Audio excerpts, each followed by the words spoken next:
साथ खास मेहमान हैं।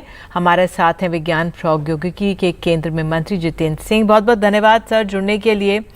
पहला सवाल तो यही है कि चंद्रयान-3 मिशन ने आज एक अहम पड़ाव सफलतापूर्वक पार किया है।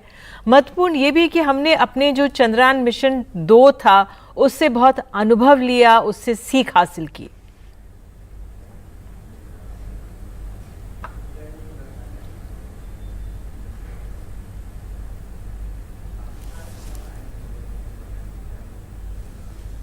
ये आपने ठीक कहा और मुझे लगता है हाँ, स्वाभाविक है, हर भारतवासी को इस पर गर्व महसूस होना चाहिए। लेकिन इससे अतिरिक्त एक बड़ी विशेषता ये भी है कि जबकि हमारे देश में हर व्यक्ति बड़ी उत्सुकता के साथ इस पर निगाहें रखे हुए है, लेकिन चंद्रयान-3 की ये विशेषता है कि सारी दुनिया इसको बड़ी उत्सुकता के साथ देख रही है। और वो इसलिए भी कि अगर आप वैज्ञानिक दृष्टि से देखें तो जो यहाँ से जानकारी उपलब्ध होने वाली है, जो यहाँ से इनपुट्स उपलब्ध होने वाले, जो यहाँ से निष्कर्ष अथवा इन्फ्रेंसेस उपलब्ध होने वाले हैं, वो ना केवल भारत के लिए महत्वपूर्ण होंगे बल्कि सारे विश्व के लिए महत्वपूर्ण होंगे। और ऐसे होंगे जो शायद पहले कभी किसी के जानकारी में नहीं आ पाए होंगे। और इसी प्रकार का इतिहास रहा भी है चंद्रयान का कि भले ही हमारी अंतरिक्ष की यात्रा बहुत देर से प्रारंभ हुई, जबकि तत्कालीन सोवियत यूनियन और अमेरिका चांद की धरती पर पैर रखने की सोच रहे थे और 1969 में एक अमेरिकन नील आर्मस्ट्रांग ने चांद की धरती पर लैंड भी करने में सफलता प्राप्त की।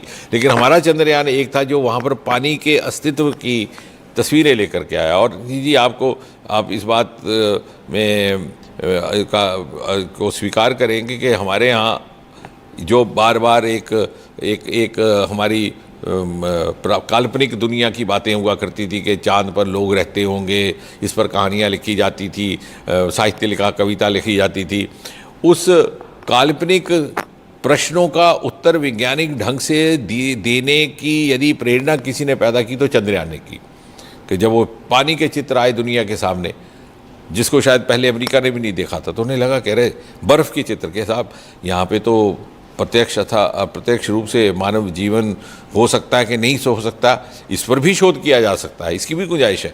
और ये वाला जो हमारा चंद्रयान-3 है, चूँकि ये साउथ पोल में जा रहा है, इसकी ये भी विशेषता है कि अभी तक इस कठिन क्षेत्र में किसी ने जाने का साहस नहीं किया।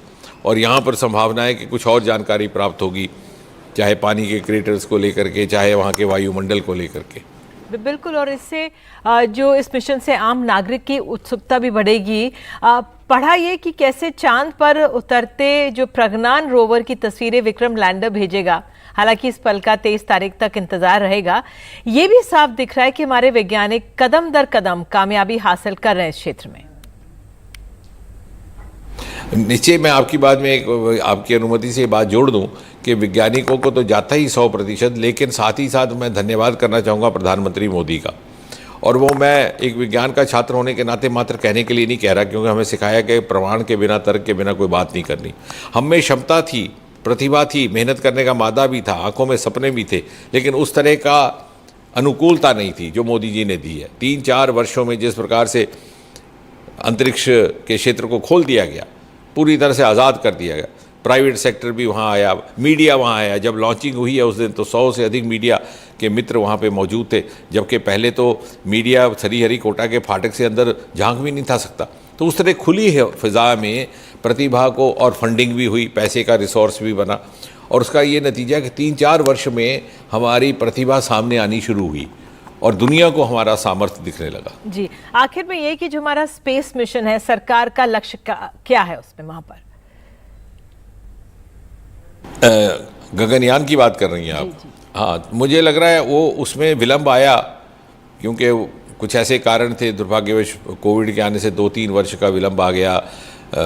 जब लॉकडाउन हुआ तो उस समय हमारे कुछ एक एस्ट्रोनॉट प्रशिक्षण प्राप्त कर रहे थे मॉस्को में, ग्रेगरी सेंटर में, उन्हें वापस बुलाना पड़ा। और अब स्थिति ये है कि जो असल मिशन होगा उससे पहले 2 मिशन पहले भेजे जाएंगे, 2 अनमैन्ड, एक तो शायद इस साल के अंत तक, नहीं तो अगले साल के आरंभ तक। क्योंकि आप इस बात को स्वीकार करेंगी कि जितना ज़रूरी एक इंसान को अंतरिक्ष में भेजना है, उतना ही ज़रूरी, उससे भी ज़्यादा ज़रूरी है कि उसको सेफ़ एंड साउंड पूरी सुरक्षा के साथ वापस धरती पर उतारा जा सके या पानी में उतारा जाए, जहाँ भी उसकी लैंडिंग हो। यानी अगर ऐसा ना हो पाए तो एक बहुत बड़ी क्षति पहुंचने की संभावना रहती है, मानसिक तौर पर भी और वैसे भी। और इसलिए जो पहला अनमैन्ड मिशन जाएगा वो पूरा वो एक्सरसाइज करके आएगा, कुछ ही घंटे के लिए जाएगा, वो अंतरिक्ष में जाके वापस आ जाएगा, लेकिन उस प्रक्रिया में से गुजरेगा। फिर उसके बाद एक दूसरा भेजा जाएगा कुछ महीने के बाद, हो सकता है अगले साल के अंत तक। वो रोबोट होगा, उसमें मानव, जीवित मानव नहीं होगा, रोबोट होगा, एक महिला रोबोट जिसका नाम वायुमित्र रखा गया है। वो भी जाएंगी उसी तरह से, वो उसी प्रक्रिया में से गुजरेंगी जिस तरह से कि इंसान बाद में गुजरेगा। उस तरह से जाएंगी ऊपर, फिर नीचे आएंगी, फिर किस तरह से पानी में उनका रॉकेट निकलेगा, फिर पानी से कैसे निकाला जाएगा, उसमें नेवी का भी सहयोग रहेगा, कोस्टल गार्ड्स का भी। तो वो जब हमें तसल्ली हो जाएगी 2 मिशंस के बाद कि सब कुछ स्मूथली जाता है, ऊपर हमारा मानव गया, सारे अपने प्रयोग एक्सपेरिमेंट्स करके वापस आया, फिर वापस स्मूथली लैंड हुआ, हमने उसको वहाँ से निकाल के सुरक्षित घर लाया। जब हमें ये 2 मिशन से तसल्ली हो जाएगी तो फिर हमारा तीसरा मिशन में वाकई एक मानव जाएगा। जितेंद्र जी, हमसे बात करने के लिए बहुत बहुत धन्यवाद। और विज्ञान के क्षेत्र में लगातार हम कदम दर कदम आगे बढ़ रहे हैं, प्रगति कर रहे हैं, इसके लिए समय निकालने के